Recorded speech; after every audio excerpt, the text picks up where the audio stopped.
নির্বাচন ব্যবস্থার আমূল সংস্কার সাধন করুন। প্রচলিত বর্তমানের দুর্বৃত্তায়নের নির্বাচনী ব্যবস্থায় এদেশের মানুষ বিশ্বাস করে না।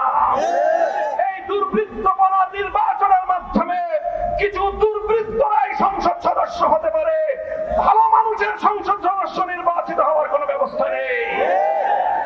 এভাবে টাইম ফ্রেম বেঁধে দিয়ে দেশকে সামনের দিকে অগ্রসর করা সম্ভব হবে না। প্রত্যেকে দায়িত্বশীল ভূমিকা পালন করুন। হেফাজতে ইসলাম বাংলাদেশ বাংলাদেশের আধ্যাত্মিক সংগঠন এবং সকল রাজনৈতিক সংগঠনগুলোর অভিভাবক সংগঠন হিসেবে ঐতিহাসিক ভূমিকা পালন করবে ইনশাআল্লাহ।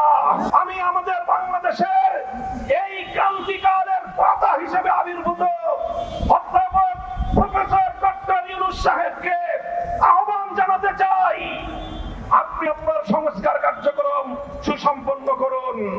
নির্বাচন ব্যবস্থার আমূল সংস্কার সাধন করুন। প্রচলিত বর্তমানের দুর্বৃত্তায়নের নির্বাচনী ব্যবস্থায় এদেশের মানুষ বিশ্বাস করে না। এই দুর্বৃত্তপনা নির্বাচনের মাধ্যমে কিছু দুর্বৃত্তরাই সংসদ সদস্য হতে পারে, ভালো মানুষের সংসদ সদস্য নির্বাচিত হওয়ার কোনো ব্যবস্থা নেই। বিগত ফ্যাসিবাদী সরকারের যারা দোষর ছিল, যারা পৃষ্ঠপোষক, ফ্যাসিবাদের জন্মদাতা যারা, তাই আমরা লক্ষ্য করছি আমাদের মধ্যকার পারস্পরিক দ্বন্দ্ব সংঘাতগুলোকে উস্কে দিয়ে বাংলাদেশকে ধ্বংসের দ্বার প্রান্তে তারা উপনীত করবার চেষ্টা করছে। কাজে আসুন আমরা হাতে হাত রাখি, আবার জুলাই এবং আগস্টের চেতনাকে শানিত করে বাংলাদেশে অভূতপূর্ব ঐক্য সাধন করে সকল ষড়যন্ত্রকে আমরা নস্যাৎ করে দিতে চাই। ছাত্র নেতৃবৃন্দ, তোমাদেরকে আমি বলবো, তোমাদের ত্যাগ, তোমাদের কোরবানি, জুলাই এবং আগস্টের বিপ্লবে তোমাদের ঐতিহাসিক নেতৃত্ব এদেশের মানুষ হাজার বছর পর্যন্ত স্মরণ করবে। কাজেই তোমরাও দায়িত্বশীল ভূমিকা পালন করো।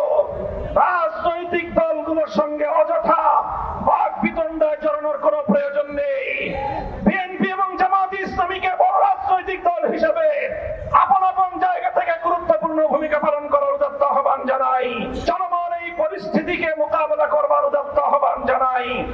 ইনশাআল্লাহ আমি আপনাদেরকে আজকের মঞ্চ থেকে বাংলাদেশের মানুষকে আমি আশ্বস্ত করতে চাই, ইনশাআল্লাহ জুলাই এবং আগস্টের সকল অংশীজনরা ঐক্যবদ্ধভাবে এই বাংলার বিরুদ্ধে পরিচালিত প্রতিটি ষড়যন্ত্রকে প্রতিহত করবে ইনশাআল্লাহ। যৌক্তিক সংস্কার এবং যৌক্তিক সময়ের মধ্যে নির্বাচন পর্যন্ত তিনি ক্ষমতায় থাকবেন। আগামীর দিনে নারীর ন্যায্য অধিকার বাস্তবায়নে হেফাজতে ইসলাম মাঠে ঘাটে ঘরে ঘরে তার তৎপরতা পরিচালনা করবে। আমরা শাপলা চত্বরের গণহত্যার বিচার কার্যক্রমের দৃশ্যমান একটা উন্নতি এবং আজকের মঞ্চ থেকে শাপলার গণহত্যার বিরুদ্ধে রাষ্ট্রের পক্ষ থেকে কমিশন গঠনের দাবি জানাই। আপনার স্বপ্নগুলো আকাশ ছুবে প্রবাসীর হেলিকপ্টারের মাধ্যমে। বিয়ে, জন্মদিন অথবা যে কোনো বিশেষ প্রয়োজনে হেলিকপ্টার ভাড়া করতে যোগাযোগ করুন স্ক্রিনে দেয়া নাম্বারে। প্রবাসীর হেলিকপ্টার, নিরাপদ ও সাশ্রয়ী বাহনের বিশ্বস্ত নাম।